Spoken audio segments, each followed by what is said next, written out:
parent is the only person who wants you to do better than themselves, and they will do anything to make it happen. When a man's parents choose the wrong path in life, it takes a lot of resilience for him not to follow suit. Payne Haas is one such man who had to endure a terrifying yet humbling childhood, fighting through life at every turn in the hopes of achieving his dreams. From watching the unthinkable happen to both his parents, to clawing his way into the NRL and state of origin, Payne Haas is a true symbol of resilience. Despite his tragic past, it is a true underdog story. One that will be recognised as one of the most memorable in rugby history. Born on December 2nd, 1999 in Newcastle, New South Wales, Payne Haas has become a monster of a man. Being of Samoan, Swiss and Filipino descent, with the Samoan gene definitely sticking out, the kid was primed for the National Rugby League. Haas began his career playing junior footy for the Woodbury Warriors. He later moved to the Gold Coast, where he enrolled in Keebra Park State High School. This rugby league school is known for bringing through some of the greatest players the league has ever seen. Players like Greg Eastwood, Lausi Tolioli, Jamal Olisi and Jai Arrow, to name a few, have passed through these hallways. But Payne Haas had no intentions of just following in their footsteps. No, he wanted to be better and represent Australia. With such a goal and two siblings who have gone through these motions as well, it was almost destined for the youngster to rise above all his adversity. His brother, Payne Haas, is currently playing for the Gold Coast Titans, where his nephew, Mark Taufua, is a former Newcastle Knights and Cronulla Sutherland Sharks player. By all accounts, playing footy is certainly in Payne's blood. Nevertheless, the man himself is a monster. He stands a whopping 6'4" and weighs in at more than 119 kilos. It is definitely this size that makes him a force to be reckoned with. Granted, he is only 25 years old. But Haas had to endure a lot of adversity, which he eventually overturned, and even represented Australia at an international level. One issue the Haas family has been coming to grips with is their frequent run-ins with the law. While Payne has been fairly squeaky clean, the same cannot be said for those who raised him. Now, the Haas family is not small by any count, with a dynamic consisting of 10 children, but the first tragedy struck just before Payne was born. In May 1999, while his mother was pregnant, the family went away for a vacation, driving on Braidwood Road between Canberra and Goulburn. The car, unfortunately, lost control.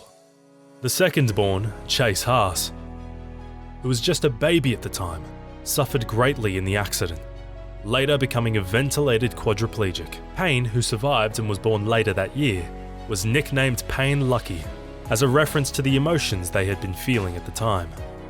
Despite all this tragedy, the family persevered, becoming closer as a result. And this could be seen during Payne's early days as a kid growing up. Raising 10 children is not an easy feat, and when one of them is wheelchair-bound, things get even harder. Payne became very protective over his family. The young kid stood up for his siblings at school, and was even a victim of bullies himself. It is hard to think at some point, Payne was referred to as the useless player. You see, Payne was a bit fearful and, despite his size and speed, he was often found playing inactively, reluctant to make any tackles. No one ever believed he would be any sort of successful footballer at the time, but his life and mindset took a dramatic turn when he was just 16. The young man had almost grown to full size, embraced some of his aggression, and almost every NRL club now saw his potential. Payne, at the time, didn't like all the attention and even considered quitting football. I was getting sick of footy. I just wanted to be a kid. I was 16 but getting treated like a 20-year-old. I was getting treated like I was some superstar. Payne just wanted an ordinary life as a kid, being able to do the things he loved and not just a sports star. But over time, stardom became an obsession for the young man as he embraced the superstar lifestyle, believing that he was untouchable. Payne started to make bad decisions, and with a few dollars in the bank and some fame, he was lured into temptation. Parties, drugs, and alcohol all became a large part of his lifestyle, with Payne himself admitting to having an issue with drinking. The spiral continued, with every team in the league now looking to sign him, and offers of up to $500,000 were now on the table for a kid barely in his 20s. Everyone could see that Payne was on the verge of crashing, and eventually came the inevitable. According to Haas, he one day came home, turned on the news, and watched in real time the consequences of his actions. The media was on top of his late-night escapades, and now he was being labelled a drunk. This became a big problem for a man who many called a hero, and who kids looked up to. This realization would see Payne Haas turn his life around and quit drinking forever. But this is not the only demon that the NRL star would face. After actively changing his lifestyle and making good on his bad choices, the Haas family was in a good place for the first time in years, and things were looking up. Then, in 2020, amidst the rise of the coronavirus, the family dynamic was drastically changed when the eldest brother, Chase Haas, passed away at the age of 21 due to health complications. Payne looked after all his siblings as they were growing up, and Chase's death was an incredible loss for the family. Then, in 2022, Payne's mother, Joan Taufua, was convicted for assaulting 2 security staff at Star Casino. Later that same year, she was also charged with 3 counts of manslaughter and evading police when she collided with a car in the Gold Coast hinterland. Joan survived the collision, while those in the other car, Suzanne Zimmer, her partner Chris Fawcett, and her daughter Stephanie, tragically died in the fatal accident. This wouldn't be the only crime connected to the Haas family. The family patriarch, Gregor Haas, who was alleged to be working for the infamous Sinaloa cartel, was arrested in the Philippines in 2024, accused of drug running in Indonesia. Should Gregor be convicted, he may likely face the death penalty under Indonesian law. As of right now, he still remains in custody and has not been formally extradited, but talks are ongoing. To sum this all up, Payne has had to endure the whole world collapsing around him over the years.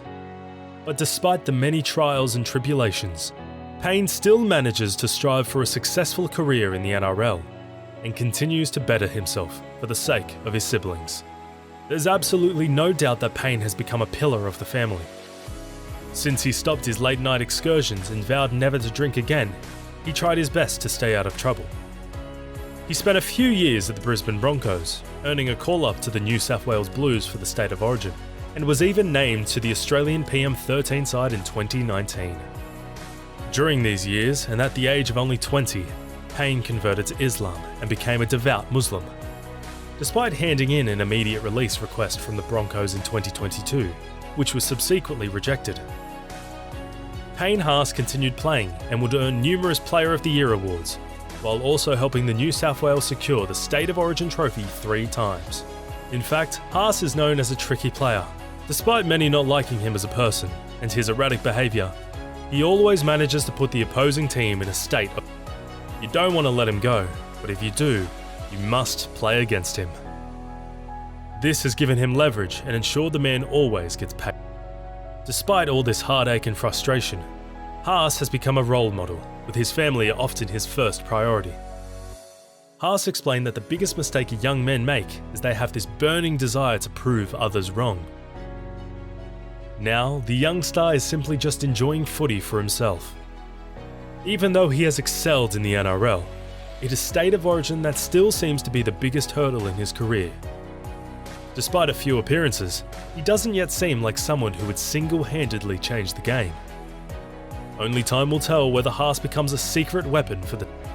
Haas has endured a tumultuous and unstable upbringing. He is a prime example of someone who overcame his arduous circumstances, proved himself that he could be something in this world, and now, after all the misfortune, is on the brink of becoming a rugby legend. Perhaps the next video we make of him will be when he is finally recognised as one of the greatest players in history. But what are your thoughts? Be sure to let us know what you think of Payne Haas below, or better yet, let us know which player you'd want to see next. Please hit that thumbs up, be sure to check out any of our other videos, and we'll catch you back here at the line break.